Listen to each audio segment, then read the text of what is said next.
Welcome, everyone, to my channel. If you've been here before, you know the drill. If you haven't, pull up a seat, sit down. We're going to talk about Floating Dragon by Peter Straub.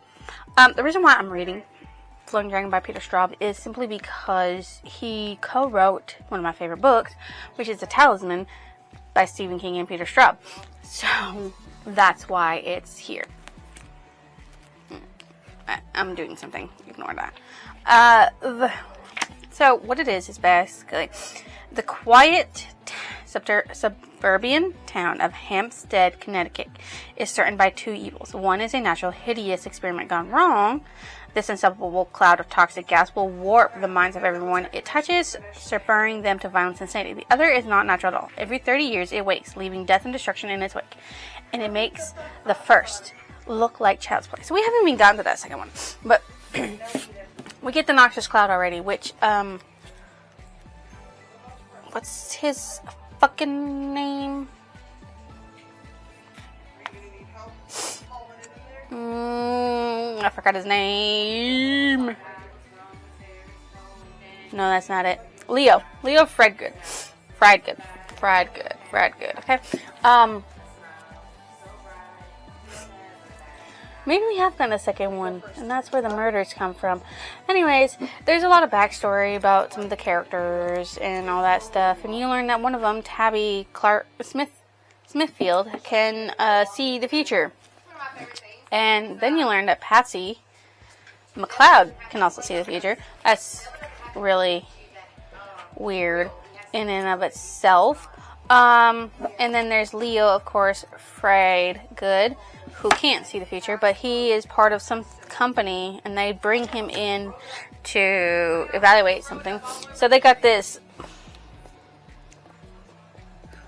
experimental thing called DRG, which is Dragon for short, and it was smooshed into the atmosphere. It killed like 3 people, and it says it could cause hallucinations among other bad side effects that you don't want in your life, and they just pushed it into the air before filtering or anything like that. And he was like, okay, well, maybe it'll come down somewhere far away from us. Not really. It's coming down in Hampstead, which is where the main arc of this happens. And yeah, so that's happening. And then when he gets home, he finds his eviscerated, murdered wife. Somebody else gets murdered too. I think it's a Hester or another. People really don't like the name Hester. A lot of bad things happen to people named Hester. And the cloud is like killing people. They're just dropping dead. No reason for it all. And then women are just being murdered. The main character, I'm gonna have to say, but the one who's writing the book, because apparently this is a book on shit that's happened, is Graham Williams, and he learns that they both have the gift, and that they have the gift, and he knew one had the gift, and the other one revealed it to him, and he's like, the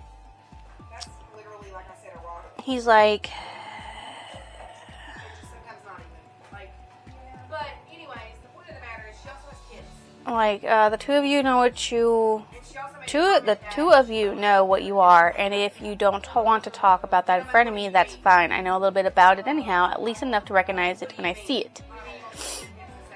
So, yeah, apparently he knows about it from Patsy's grandmother, who had it, and the fact that Tabby walked up and says, you killed a guy on a boat. And I know that happened. Really not a lot has happened. He's a lot like Stephen King in that aspect where not a lot of shit happens. Tabby and his father Clark moved because he didn't want his father to control his son and put his son into a good academy and all that stuff. His wife died. He got remarried. And then you meet this Richard and this Laura Albany. Richard's family has been around for a very long time in Hampstead. And so hasn't Laura's, and they just came back, and they both hate it. Don't even know why they're both still there, and Richard's having terrible nightmares about people he used to work with. So there's that. And then Les and Patsy McLeod. Les is a abusive drunk, and Patsy can see shit, and she just lets her husband wail on her. Laura's also pregnant, and there's like hints in here that like the baby's not going to survive. Like, I saw your mother lump, you would have been beautiful. So like, don't know what happens, don't know where that happens. I'm going to assume that either Laura dies Laura dies. I'm going to assume Laura dies. When, how, not a clue. But yes, there's a lot of stuff that hasn't, a lot of little notes about their days of lives and how they're living and everything like that. But not a lot has really officially happened besides 2 murders. And that's about all that's really. 2 murders and a bunch of drop dead people because of a noxious cloud, which is why it's called the floating dragon. Figure that out very easily. They call it the dragon. Well, yeah, they call it the dragon, and it's like this noxious thing. And they also said it was Barbara's fault because, you know, filters and shit, and not all the checks were done, and 3 people just like died immediately from it. And a baby's died, a 7-year-old kid's died, an old lady's died. Somebody just coming out, God, get out of the truck, and they just drops dead. So yeah, I'm 134 pages in right now. I didn't read for 2 days, so I have to make up my readings tomorrow. I'm going to give it to about 50% of the way through the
I'm going to DNF it because 50% of the way action should start happening, you know, more action, figuring out shit, you know, reveals and stuff. I'm on part 1. I'm pretty sure part 2 happens about halfway through the book anyways. I'm hoping, you know, yeah, 197 is when that happens. So when I get there after next read tomorrow, we'll see. And there's also a part 3 that I know of so far. And that one doesn't happen until 367. I don't know if there's a part 4. Probably, you know, because He's like a lot like Stephen King in that fucking regard. But they have long ass chapters too. It starts out with slow chapters, but they have long ass chapters. And the thing that makes it a little difficult to judge how far along you're in a book, because like with Stephen King, you get these little headliners that say like 4 and then 5. But they're chapters in a chapter, because then you also get like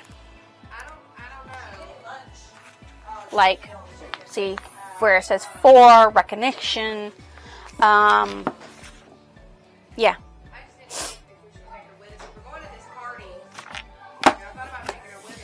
There is that. So it's difficult, because you got like a part 1 and part 2 and a part 3 so far that I know of, and then you've got like chapters 1 through whatever, and then you've got these little headliners that split it up into like sub chapters, and it's just, I don't know. I really don't know. But anyways, I will let you guys know.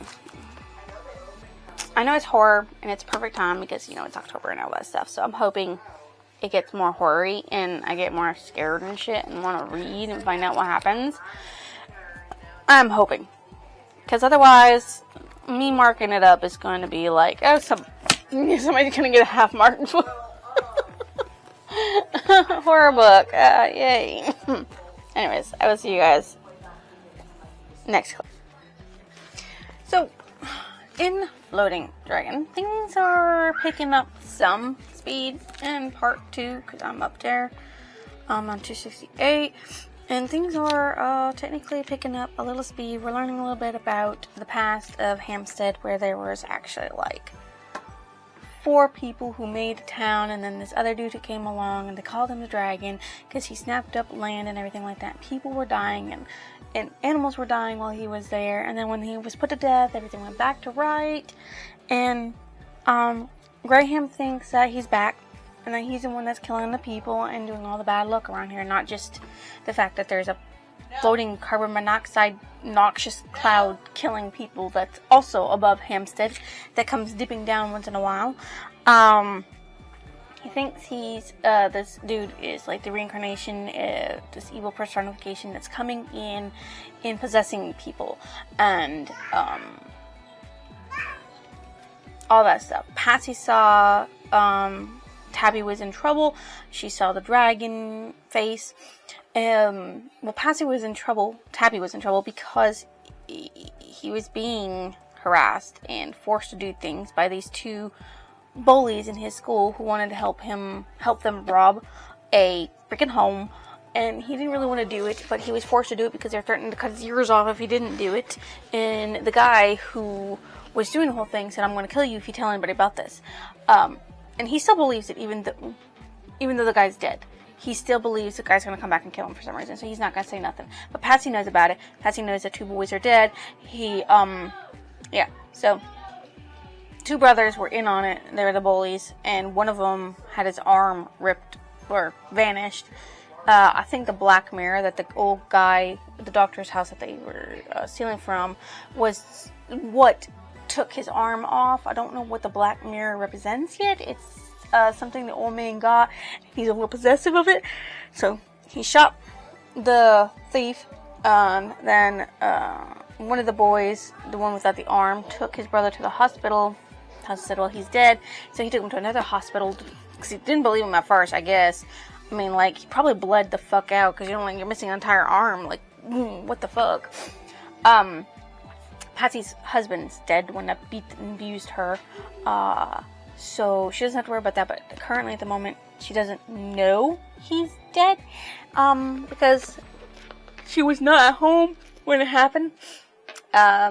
Richard apparently doesn't believe in a lot of things, but he did see the book move, a book that was full of collections of information about the history of Hampstead, move on its own without no help from nobody, and so he believes a little bit about that. And he was also seeing a gray tabby cat at his house that he's renovating, because he bought a house that an old lady owned that had lots of cats, and a lot of them were removed, and his wife actually seen the cat too. So there's that going on. There's a lot of people still dying. 2 kids literally walked out into the ocean and drowned them fucking selves. question mark on why they did that, because one of them, the one named Tommy, I think it is, not Martin. I don't know why I don't remember the other one. Thomas. Or Tommy for sure, I guess. He said he had to go. You know, I have to. So, yeah. They're 4 and, like, 6 years old. They were young when this happened. So, I don't know what possessed them to do it, what exactly did it, but there are still lots of people dying in Hampstead. But a lot of people don't think, you know, anything weird of it right now, besides Richard, Graham, Patsy, and Tabby. They don't know about the children yet, but they don't know about Les being dead.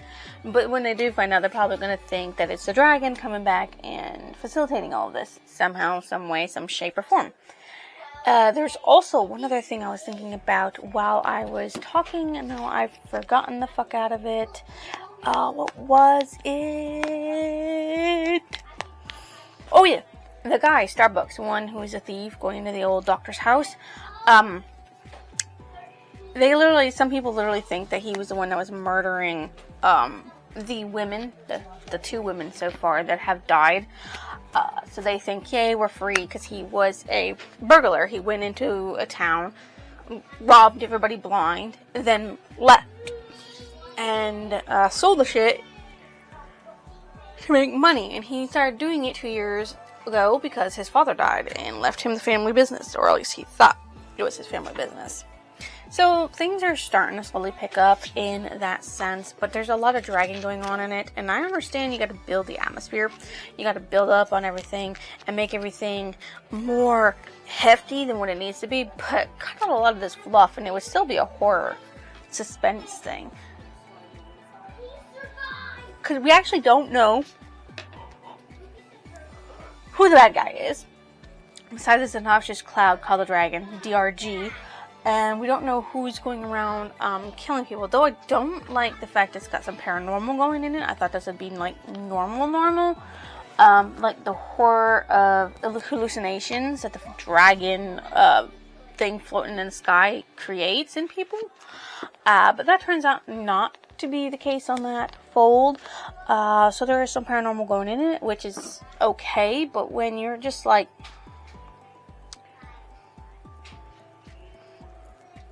I don't know, it's just weird that it does that. I mean, like, every 30 years it wakes, leaving death and destruction in its wake, and it makes the first look like Howl's Spot, which is of course the noxious cloud.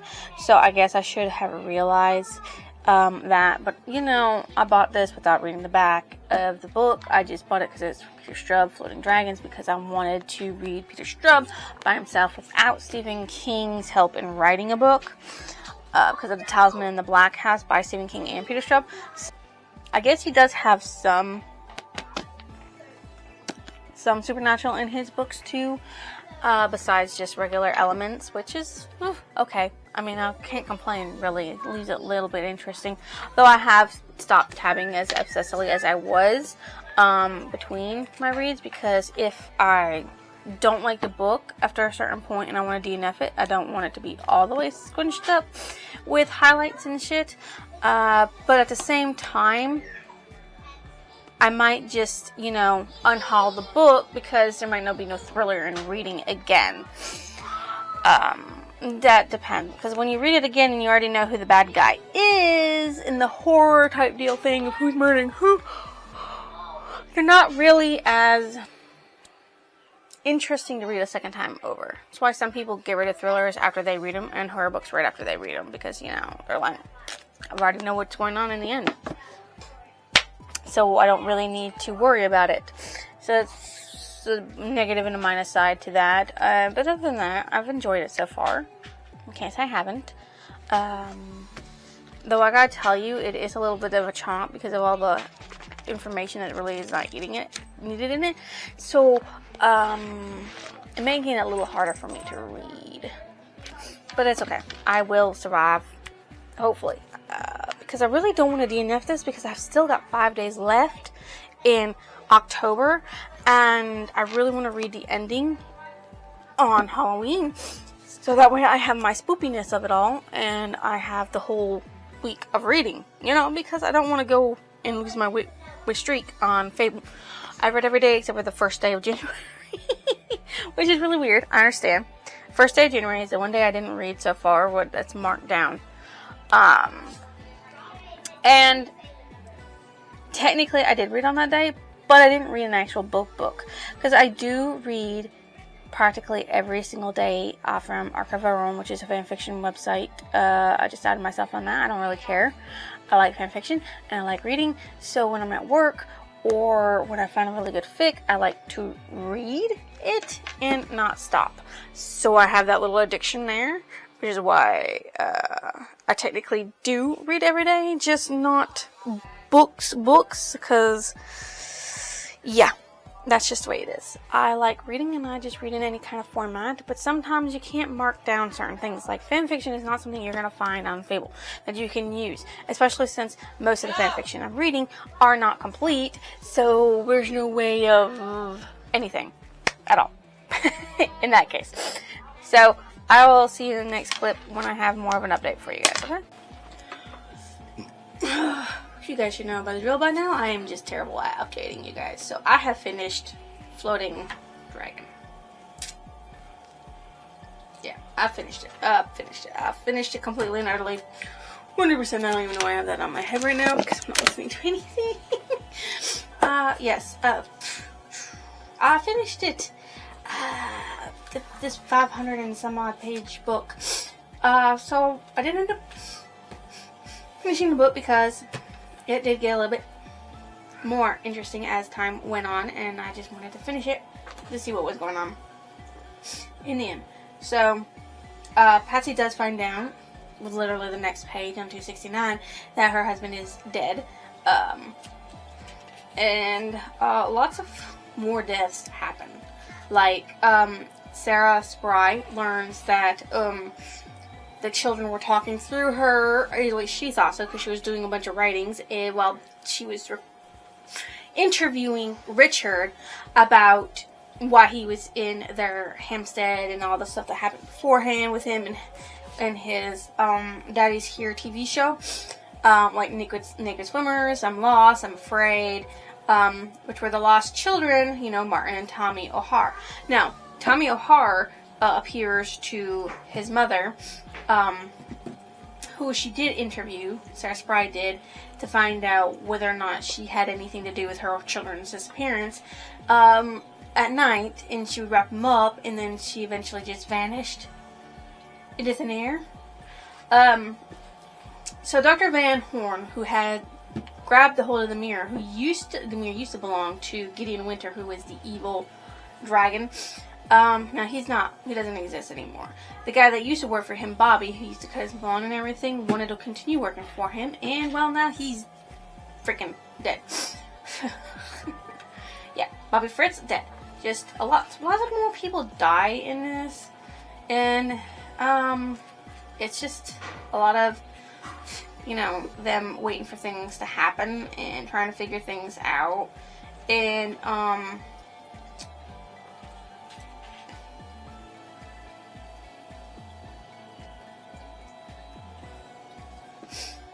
so, yeah, a lot of shit happens.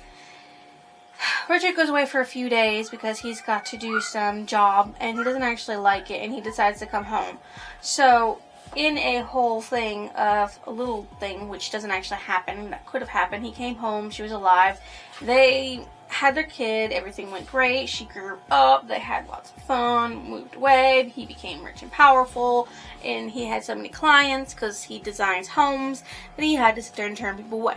But that's not what happens. I mean, he does become rich and famous for his home buildings, and he does have to turn clients away eventually, but that's with a new wife and a new baby, not Laura and their child Felipe, which I think is the worst name to ever... Filipa is the worst name to ever give a child. Filipa? Philippa. Philippa. What the fuck kind of name is that? Your name is Richard and Laura, and you're gonna name your kid Philippa? I like Lump better. Lump was a better name, okay? But that doesn't all happen because, he came home and he found Laura dead with her insides torn out and the baby just torn out of her stomach. Of course, Van Horn did it. Tuck, and who is a cop, I think, dies. Dickie, who's already dead because he was killed by having his arm torn off by the mirror, killed him. So there's a lot of, like I said, a lot of things that happen. Tabby's father actually goes up in flames because he lights his house on fire and tries to pull Tabby into it. Tabby actually escapes through the basement because that's where he got trapped. And it tries to call him back in, and he doesn't go because, well, obviously he knows better than that. Sarah and Ulrich are trying to figure out what's going on in Hampstead, and they find out that wood solvent has an issue, that it is maybe their fault, and then she does a lot more digging into everything and finds a little bit more about Bates Krell. They actually go to the basement of Bates Krell to literally learn some stuff. And there's this dude who worked for Telpro who's trying to get information on Leo Friedgood, but they couldn't because they wouldn't give them that information. So, I'm not sure if Sarah actually dies or not.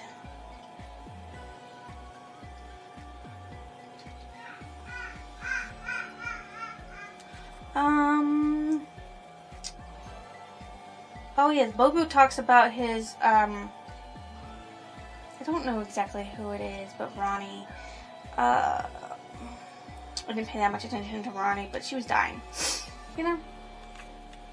And, like I said, Sarah does go into it.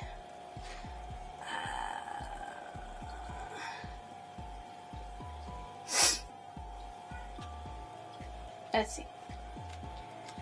What else can I talk about that happens? Oh, yeah. Graham talked about how he met Bates Krell and how he figured out who Bates Krell was, and of course how he killed Bates Krell. Yeah.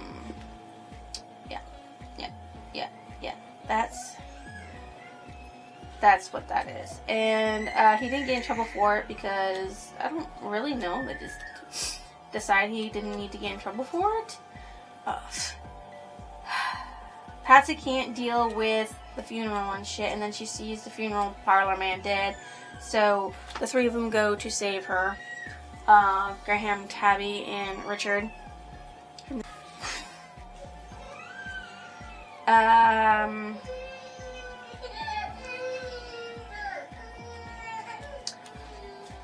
there's that. Jeez, I don't know what else you want me to say besides the fact that Tabby decides in the end that he needs to go confront Krell, Bates Krell, in his house, so that's where he goes. And of course, Patsy, who he can communicate, goes with him, but he gets taken in the basement and she comes back out surviving it, and of course she gets found by Richard and Graham, and they go back into Bates Krell's home to get Tabby back. And while they're down there, they see their dead loved ones, or non-loved ones, because Patsy did not love her freaking abusive husband Les all that much. And Richard saw Laura and the baby, and Graham saw the people he used to work with for Daddy's Here. No, that was Richard too. What did Graham see? Who did Graham see? His parents, who didn't believe in his whole writing career and everything.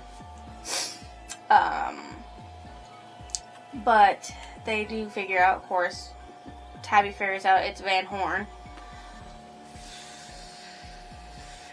Yeah. And of course, let's see. They talk about how he's limited, and of course the dragon doesn't think he's limited, and they do actually have a fight, and somehow Richard gets a freaking sword and encased in steely armor, and races his sword in the midst of the flames, and when he brought it down on top of the creature thing that he was fighting. Of course, it was to help Patsy and Graham. They all came out. Technically, it wasn't just them. It was also all their ancestors that came out of Kendrill's Point, where all this was happening in the end. And they all sat there and ended the evil's spiritual life for good. So, yay on that. They won.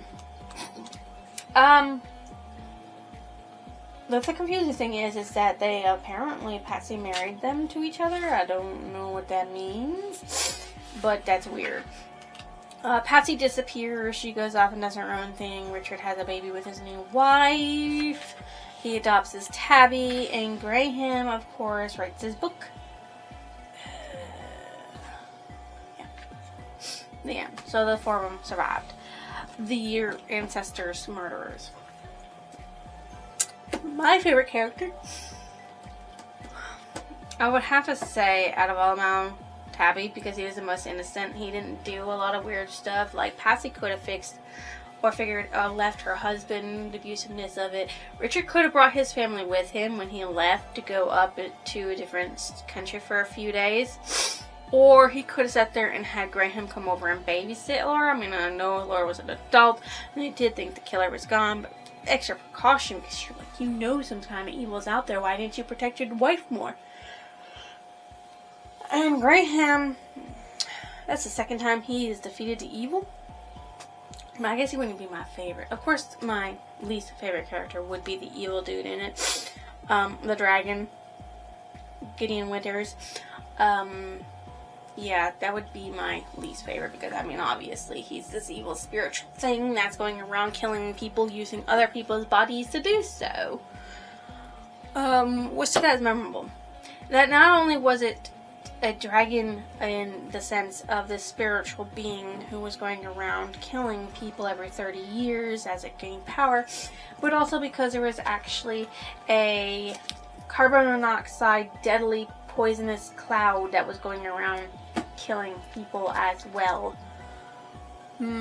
My favorite passage from the story. Jeez, I don't think I actually have a favorite passage from the story. There was nothing that really stood out in that category, but let me see. Oh. I guess this will be my favorite passage. You were dreaming for a long time, and then you were not. You were asleep in a place you did not know, and when you awakened, you were someone else. You had a drink in your hand, and a woman was looking at you, and the dragon, the word was yours again. The world was yours again. So, I don't know. Like, oh, no. What is this? He saw something that would not happen for 9 years, 4 months, and 11 days. Ooh, precognition. I wrote that down. I guess that can be it, because he did see that woman, Leo Fradgood's wife, Stoney, being murdered by the man she picked up in the bar. But that happened 9 years. Oh, excuse me, 9 years later. So, there's that. My favorite quote is, they all got him, our ancestors. They killed him dreamily, or serially, or however the hell, but they killed him together. And we did it even better than that. Damn it, I think that monster's gone for good. And I think that's a very good way to sit there and sum up the whole book. Because her ancestors came out and helped defeat this dragon. What did I think of the end of the book? Well, I mean, like, I'm glad they're moving on from the past mistakes. Graham, in his age of 70-some-odd years, finally wrote a book. Patsy, finally free from her husband and able to do whatever she wanted using her husband's money from how much money he was making, because he was very, very, very, very rich. Okay? And then, Tabby got to have a stable dad that loved him instead of a jealous prick of a dad who didn't want to be like his own father. Richard got to find love again, got to have another time around, and, I mean, the happily ever after in that sense. I mean, they did lose their abilities to psychically see the future or the past, as well as Tabby and Patsy can no longer communicate through their minds because the otherworldly stuff that was happening is disappeared, it's gone. It no longer exists, so they don't have to worry about that kind of shit. What book did it remind me of? I really need to just take that question off because I never really know what book it. That I've personally read that it reminded me of. Like, I don't really have a book that this reminded me of because I haven't really read a lot of horror books like this. I mean, the writing style is a little like the Talisman, but at the same time, hi cat.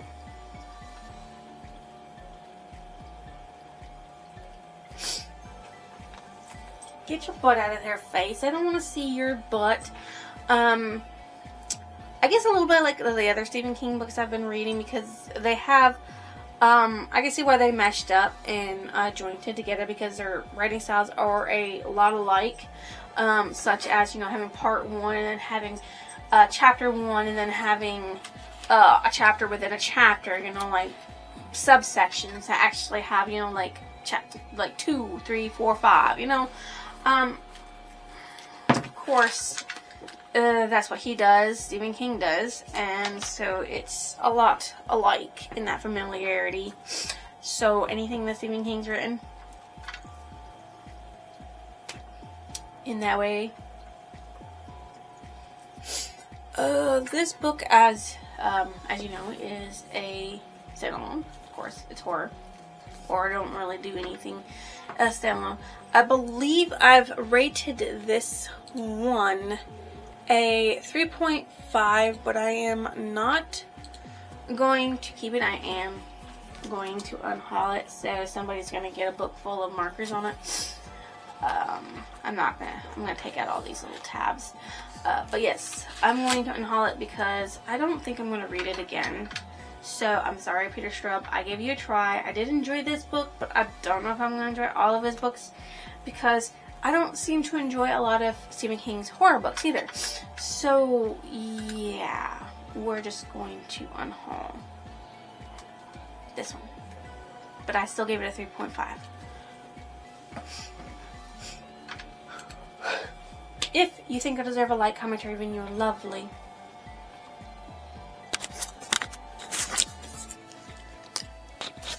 Subscription, drop it down below. I just realized I was recording all of this without this microphone. This is going to be a bitch to edit.